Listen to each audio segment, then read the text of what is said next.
Hello नमस्कार मंडळी. आज डबल बोनांजा आपल्या सेकंड पॉडकास्टमध्ये तुम्हा सर्वांचं खूप खूप आणि मनापासून स्वागत आहे.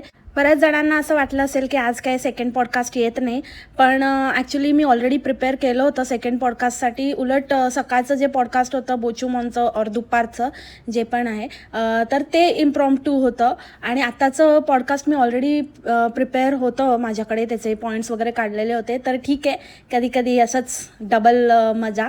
सो येस, आज जसं आपलं ते हे होतं, आपण जो पोल घेतलेला त्याप्रमाणे आज फोर्थ कॅरेक्टर जे की आहे कौरवचं. तर कौरवबद्दल पण म्हणजे बरेच कॉमेंट्स येत होते की काय त्याचं पण बोल, त्याचं बघ काय चाललं आहे.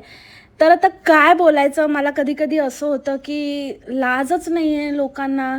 आणि तिथे मी कॉमेंट्स पण बघितल्या, काही लोक म्हणत आहेत की आपल्याला मूव्ह ऑन करावंच लागतं आणि आपल्याला सगळ्या गोष्टी करायला लागतात, मागचं विसरून पुढे जावंच लागतं.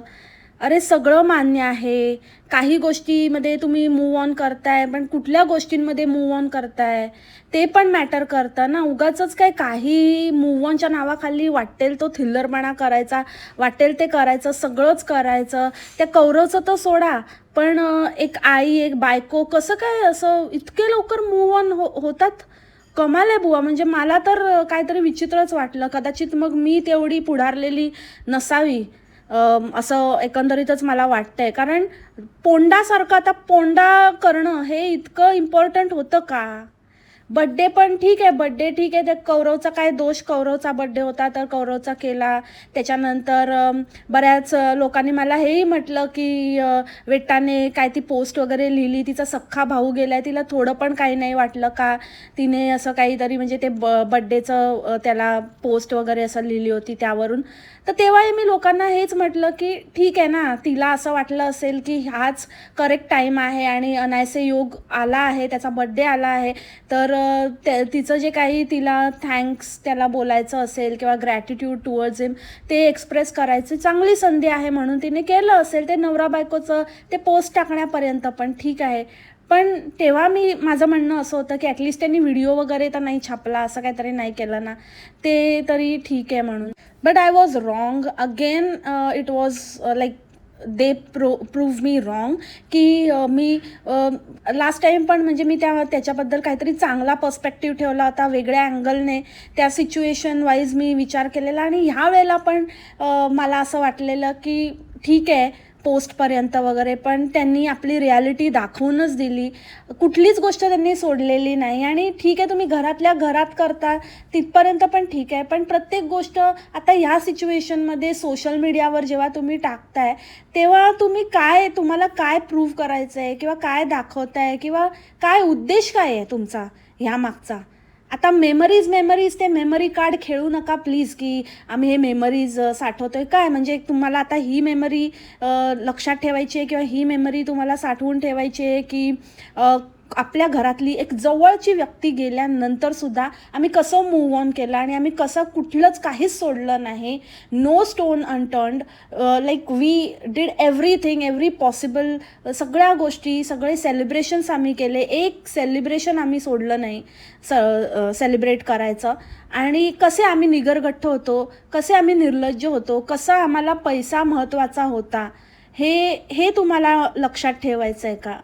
की आता असे टायटल देऊन तुम्हाला असं दाखवायचं आहे की बट्टा गेल्यानंतरचं माझा पहिला बड्डे, बट्टा गेल्यानंतरचा माझा पहिला अधिक मास, बट्टा गेल्यानंतरचा, म्हणजे ही असं म्हणजे तुम्ही आता एक नवीन काउंटडाऊन सुरू केले का की हा गेल्यानंतर हे केलं, तो गेल्यानंतर ते केलं. मग तुमच्या फॅमिलीमध्ये हे सतत होत राहतं आहे आणि होत राहणार आहे बिकॉज ऑफ युअर बिहेवियर. तुमच्या कर्मामुळे तुम्हाला ते भोगावं लागतं आहे आणि मग अशाच मेमरीज तुम्ही कलेक्ट करत राहा आणि राहणार आयुष्यभर. की तुम्ही कधी जेव्हा गप्पांमध्ये किंवा कुठल्या गोष्टी आठवायला जाल ना, तेव्हा तुम्हाला आठवेल की अरे हां हे सेलिब्रेशन ना, हे आपण तो गेल्यानंतर केलेलं, अरे हां हे सेलिब्रेशन ना आपण ते गेल्यानंतर केलेलं.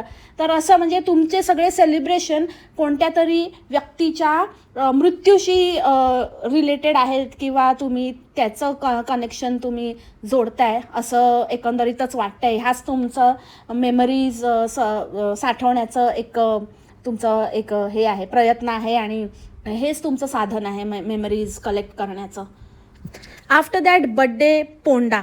त्या पोंड्याचं पण इतकं सेलिब्रेशन आणि सगळीकडे त्या जावयाला बोलवून बोलवून पोंडा सेलिब्रेट करतायत. आय थिंक गावी पण त्या हिचा पोंडा सेलिब्रेट झाला भक्षीचा आणि नंतर इकडे पण. म्हणजे कशाला सगळीकडे एके ठिकाणी झाला ना ठीक आहे, त्या भक्षीच्या आईने तिचं केलं ना इनफ आहे. परत इकडे आणि काकीने वगैरे कशाला करायचं, प्रत्येक ठिकाणी वेगवेगळं कशाला तो पोंडा. आणि या कौरवचं काय आहे, ह्याचा एक पोंडा मिस झाला असता किंवा नसता केला तर काय म्हणजे काय होणार होतं. काय म्हणजे तुम्ही एवढं सगळं रीतीभाती पाळून पण तुमच्या घरातले जात आहेत. म्हणजे असं वाटतंय की तुम्ही तो त्याला हे करण्यासाठी तुमच्या घरच्यांचे बळी जात आहेत की काय, की करताय की काय. तुम्हाला काही घेणं देणंच नाही आहे. तुमच्या घरातले नवरा जाऊ दे, दीर जाऊ दे, मुलगा जाऊ दे आणि पुतण्या जाऊ दे, कोणी काही जाऊ दे, आपलं आपलं चालत राहिलं पाहिजे. जावयाचा मान होत राहिला पाहिजे. कारण बाकी काय घरातले आहेत काय नाही काय असून पण नसल्यासारखे होते. तर आता जो आहे, जो असून पण असल्यासारखा आहे, जो आपला पोटचा नाही आहे पण ज्याला आपण आईकडनं हिरावून घेतलेला आहे आणि आपल्याच सगळ्या कामी लावलेला आहे, त्याचा मान करणं जास्त इम्पॉर्टंट आहे. हे स्पष्ट शब्दात माझं म्हणणं आहे. ह्या व्यक्तीबद्दल, ह्या वेट्टाच्या आईबद्दल मला ॲब्सल्युटली हेच वाटतं. एखाद्या आईला कसं वाटलं असतं, पेपरामध्ये बातमी आली आहे काकी तुमचं आणि त्याचं फाटलं आणि तुमचं आणि त्याचं काहीतरी झालं, तुमच्या बाचाबाचीतनं तुमच्या मुलाचा जीव गेलाय आणि तुमचं काय चाललंय, जरा तरी काहीतरी असली पाहिजे. आणि त्याच्यामध्ये तुम्ही सतत बोलत असतात मागून ती दुसरी ती नाकातले. एकतर ह्यांच्या घरात असे सगळे शेंबडे आवाजाचे आहेत की कोण बोलतंय हेच कळत नाही नेमकं. पण त्यातली ती सगळ्यात छोटी बहीण आहे ना, ती स्कूल गोईंग, मला आता तिचं नाव नाही आठवत आहे, ती जी आहे ती कॅमेरा शूट करत होती, ती शूट घेत होती यांचं. आणि तिचं असं म्हणणं होतं आणि भक्षीचं असं होतं चाललेलं मागून की तो असता टट्टा असता तर त्याने आता खूप चांगलं केलं असतं, चांगली पूजा घातली असती, चांगलं जावयाचं हे केलं असतं, मान सन्मान केला असता, त्याने एकदम व्यवस्थित सागर संगीत केलं असतं. अरे मला एक गोष्ट कळत नाही आहे, एकतर तुम्ही खोटारड्यांनो तुम्हाला सांगायचं नाही आहे, अर्धवट माहिती देऊन पब्लिकला गुंडाळता. ते तर मी सांगितलं काय स्टोरी रूपाने स्टोरी टेलिंग करून ते लोकांपर्यंत पोचवलं म्हणून. नाही तर तुम्ही स्वतःच्या अंड्यांचंच खाणारे लोक, म्हणजे इतके विचित्र आणि इतके घृणास्पद आहेत हे लोक की ह्यांना सांगायचं नाही आहे आणि वर त्याच्यावरती बोलायचं पण आहे, त्याच्यावर व्ह्यूज पण छापायचे आहेत आणि लोकांना ते पझलमध्येच ठेवायचं आहे की काय झालं नेमकं काय झालं.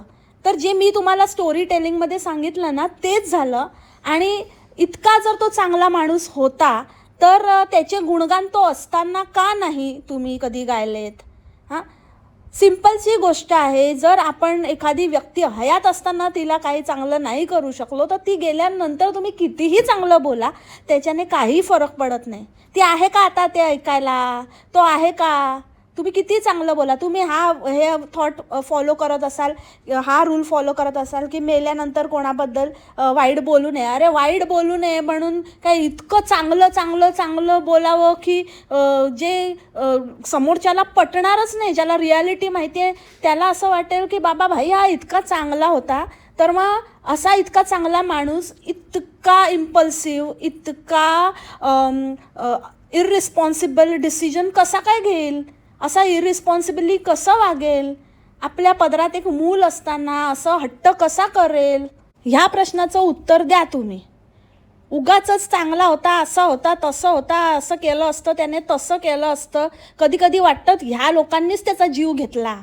कारण जर हे जे आत्ता नंतर जेव्हा तो नाही ऐकायला तेव्हा जेवढं त्याचं गुणगान गातायत ते तो असताना गायलं असतं ना आणि जरा त्याला सपोर्ट दाखवला असता आणि जाजी हे जरा कमी केलं असतं ना तर कदाचित आज तो असला असता आणि तो असा वेगळ्या मार्गाला लागला नसता. असं काहीतरी उलटे पुलटे कामं करून ते डोक्यावर घेऊन असं काहीतरी त्याच्यावर ही वेळ आली नसती. पण आता करून काहीही उपयोग नाही आहे. नुसतंच चांगलं बोलून गेल्यावरती काही होत नाही. जर त्या माणसाला आपण तो हयात असताना ते प्रेम, ती आपुलकी नाही देऊ शकलो, त्याच्याने तुम्हाला शापच लागणार आहे, पापच लागणार आहे.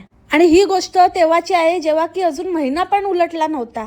या महिनाभरातच म्हणजे चला बाबा 3-4 महिने का 6 महिने उलटल्यानंतर गोष्टी झाल्यात. आणि इतकं मॅन्डेटरी आहे का. हा पोंडा सण नाही केला तर काय होणार होतं का. आणि त्या वेट्टाच्या आईची ओटी ही कशाला भरते, भक्षी कशाला भरत होती? वेट्टा नाही भरू शकत का स्वतःच्या आईची ओटी? आता तिला काय पाळी आली, हे आलं ते आलं, तर ते जर तुम्ही ह्या गोष्टी मानता तर त्या व्यक्तीला इतका सेन्स नाही आहे का की आपला मुलगा जाऊन 1 महिना पण नाही झाला आणि हे सगळी थेरं करताय? हे चालतं का? तुम्हाला काय सोयरसुतक नाही आहे का लागलेलं? कसली माणसं आहेत बाबाशी, घाणेरडी निकृष्ट दर्जाची. आणि भक्षे, तू ना आता जरा पण तुझ्यामध्ये थोडं डोकं असेल ना, जिज्जाजी फीवरमधनं बाहेर आली असेल ना, असेल तो जिज्जाजी चांगला, पण तो आहे ना भयंकर आहे, भयंकर. कारण तुझ्या नवऱ्याला वाचव बाबा आता त्याच्यापासनं. मला तर असं वाटतंय की जिज्जाजीच गिळतोय सगळ्या पुरुषांना. त्या नवऱ्याबरोबर, तुझ्या नवऱ्याबरोबर त्याची बोलण्याची पद्धत ही ऑन कॅमेरा चांगली नाही दिसत आहे.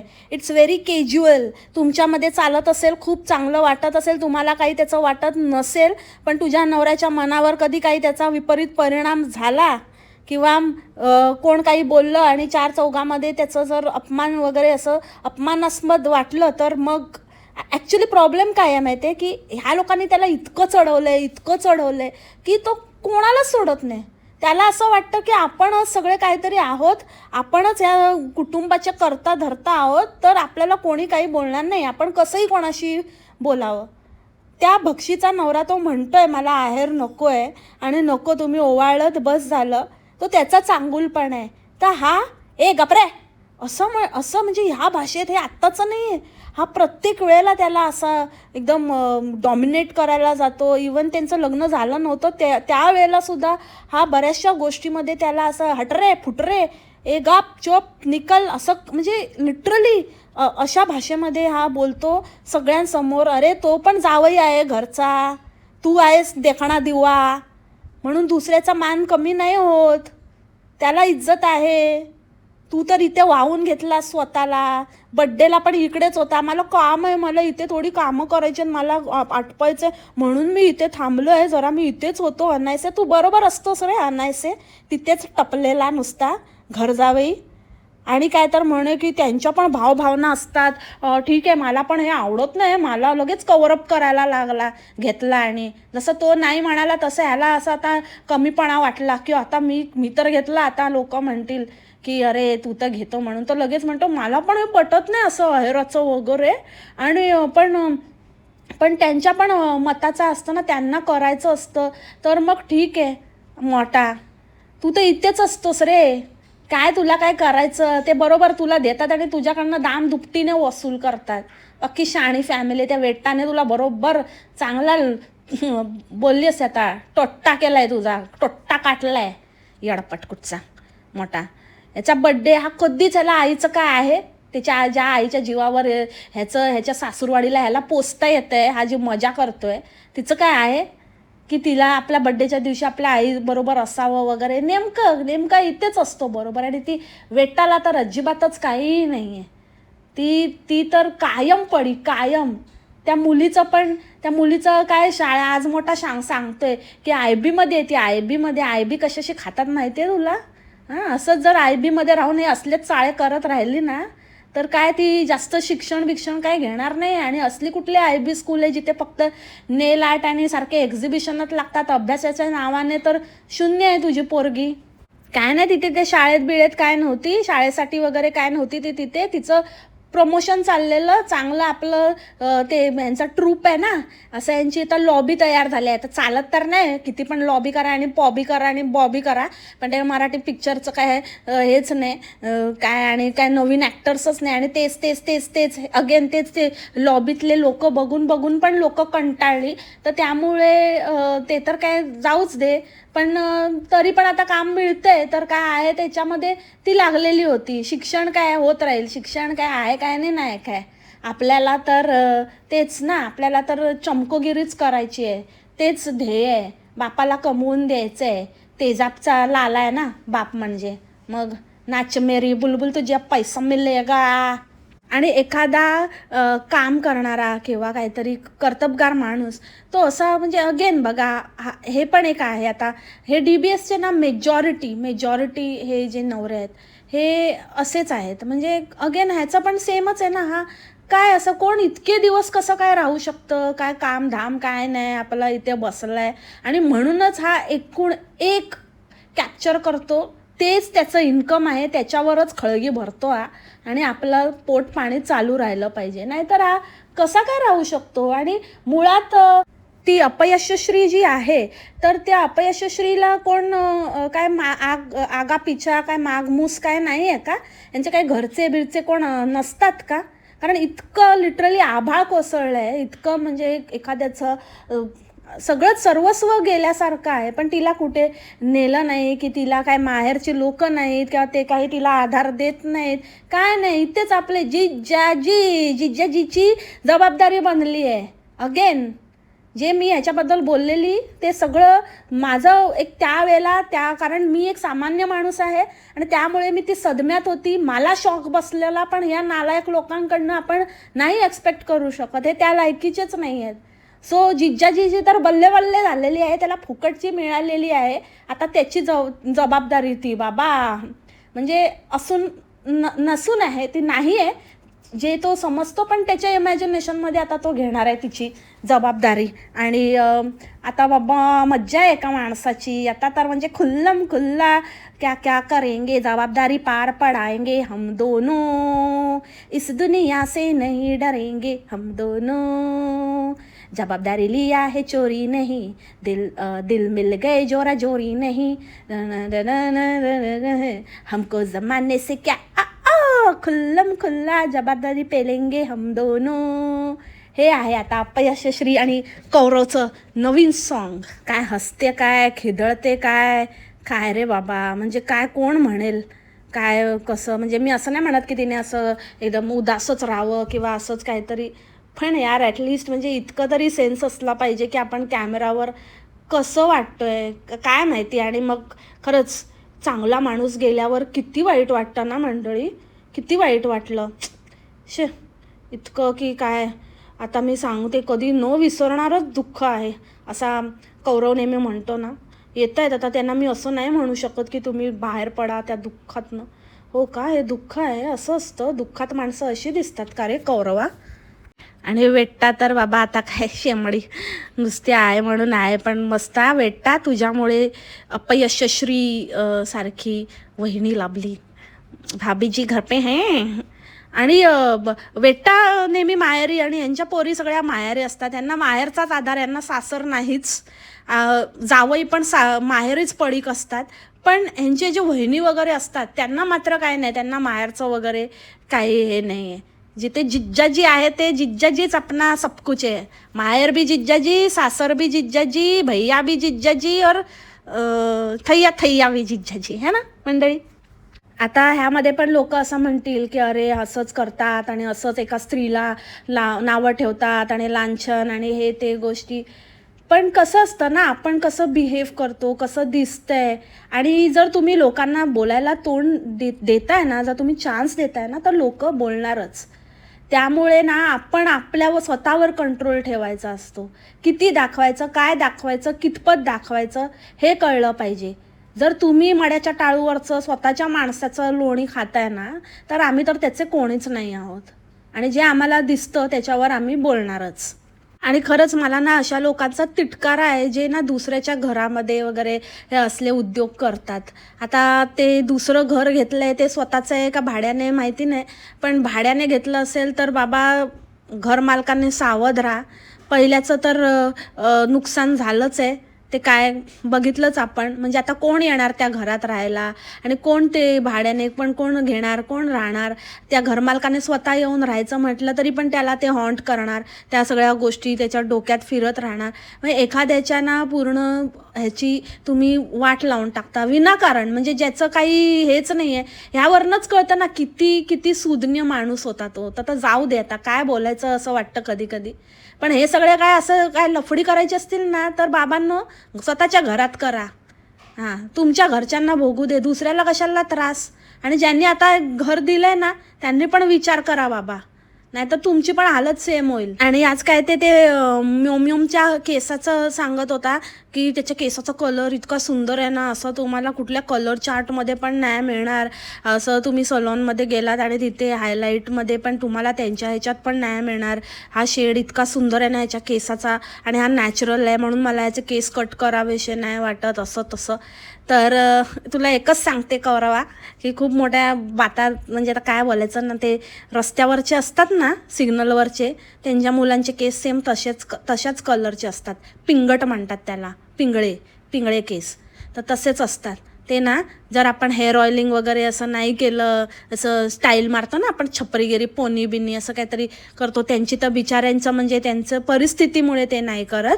पण तुझं परिस्थिती असून स्टाईल आणि हे त्याच्या राजबिंडा करण्याच्या चक्करमध्ये त्याचं ते झालेलं आहे, समजलं ना. सिग्नलसारखं दिसतंय ते. तर काही असा भारी कलर वगैरे नाही आहे तोच कलर IYK. ओके, चला. तर आता हे छोटं शॉर्ट अँड स्वीट, हे पण छोटं नाहीच आहे, हे पण चांगलं 20 मिनिट्स लॉंग पॉडकास्ट झालेला आहे. जे मला मेन काही पॉईंट्स क्लिअर करायचे होते ते मी केले. आय होप तुम्हाला हे पॉडकास्ट आवडलं असेल, आणि काय राहिलं असेल तर कॉमेंट सेक्शन इज ओपन, त्याच्यामध्ये तुम्ही आपले विचार मांडू शकता. आणि होप तुम्ही सहमत असाल माझ्या विचारांशी. So see you in my next podcast. उद्याच्या भागात याचं सिरियलसारखं वाटतं, साऊंड करते. So see you tomorrow. तोपर्यंत खा प्या, मस्त राहा आणि स्वस्त राहा. Take care, bye, मासलामा.